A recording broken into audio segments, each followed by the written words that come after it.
Is the M23 defending the Democratic Republic of Congo's marginalized Tutsis, or a Rwandan proxy force looting land and minerals? Recent headlines about M23 capturing Goma demand a deeper look, starting in 1994. M23's roots trace back to the Rwandan genocide, which killed 800,000 Tutsis and moderate Hutus, forcing 1.2 million Rwandan refugees to escape into the DRC. Rwanda's Patriotic Front, or the RPF, led by now Rwandan President Paul Kagame, invaded the DRC alongside Uganda and Congolese rebel Laurent Desire Kabila to return refugees and get their hands on genocide perpetrators. However, the UN documented numerous RPF human rights abuses, including mass killings of Hutu refugees. Kabila overthrew DRC's President Mobutu Sese Seko in 1997, installing Rwandan and Congolese Tutsi figures in key government positions. One of these men, James Kabarebe, was made Chief of Staff of the Congolese Armed Forces. He had fought alongside Kagame in the capture of Kigali during the 1994 Rwandan genocide. The 1997 war was also the first documented use of proxies by Rwanda. Here is Nyamwasa Kayumba, the Rwandan Army's Chief of Staff, explaining just how much Rwanda was involved. Toute l'idée était de réunir tous ces Aïrois qui venaient d'endroits différents, avec des histoires différentes, et de trouver un moyen qu'ils fassent cause commune. On voulait essayer de les impliquer ensemble dans une sorte de mouvement politique organisé, capable d'articuler un programme et même de justifier la guerre qui commençait au Zaïre. Le Congo actuellement est en train d'être saigné à blanc. Les fraudeurs font traverser des centaines de kilos d'or par semaine, en passant par le Rwanda vers l'extérieur.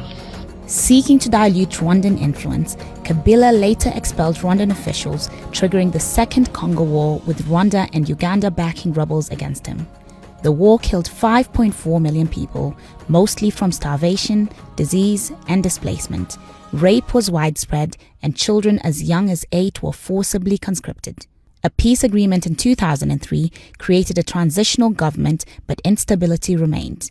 It was during the Second Congo War that Rwanda established the RCD, or the Congolese Rally for Democracy, as a proxy in the DRC's North Kivu province. Instead of providing the security they claimed as their raison d'etre, the RCD committed human rights abuses such as recruiting children. Meanwhile, the UN documented the Rwanda-backed RCD doing large-scale looting of Congolese minerals like coltan in 2001, with the cargo transported to Kigali. Another peace deal saw the RCD integrate into the Congolese armed forces, but Rwanda allegedly sabotaged the process by ordering RCD Goma leader Laurent Nkunda to defect and form the National Congress for the Defense of the People, or the CNDP, in 2006, which would morph into the M23. The CNDP controlled resource-rich areas in North and South Kivu provinces under the guise of fighting the Hutu rebel group, the Democratic Forces for the Liberation of Rwanda, or the FDLR. The group's 2008 offensive displaced 250,000 people and committed massacres before Rwanda, under international pressure, arrested Nkunda in 2009. A peace deal integrated CNDP fighters into the Congolese army. 2008 of a $9 billion mine condition for peace talks and two shared by the International Monetary to the deal, delaying for DRC already owed. Hypocrisy, as he had owed DRC's North Kivu province singled out China, Freeport McMoran operated Rwanda, what China has generalized in Congo.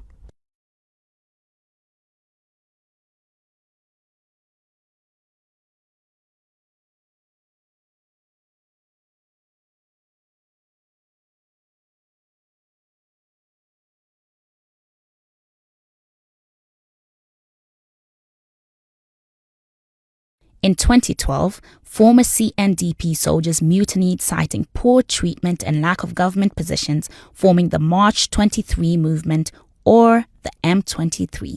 However, reports suggest the real motive was protecting illicit revenue streams from illegal taxation, smuggling, and mining in eastern DRC.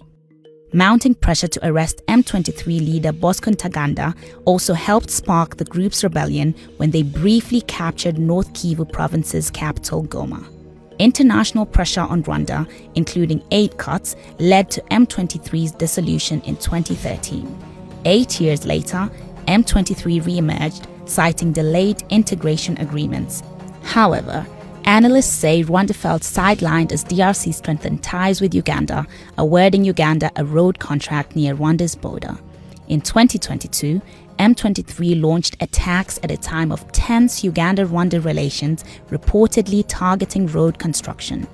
Nevertheless, reconciliation between Uganda and Rwanda a few months later saw Kampala provide logistical support to M23 despite officially cooperating with DRC. Although M23 claims to protect Congolese Tutsis, its actions have seemingly fueled anti-Tutsi violence out of people associating Tutsis with M23. More consistently, economic interests seem to drive M23's existence. Rwanda, with limited mineral reserves, remains a top exporter of gold, coltan, and tantalum, resources sourced from M23-controlled areas. In Rubaya, for example, M23 makes $300,000 monthly from taxes on tantalum, while discrepancies in Rwandan gold exports suggest large-scale looting. What do you make of this? Is the M23 a protector or a profiteer? Let us know in the comments.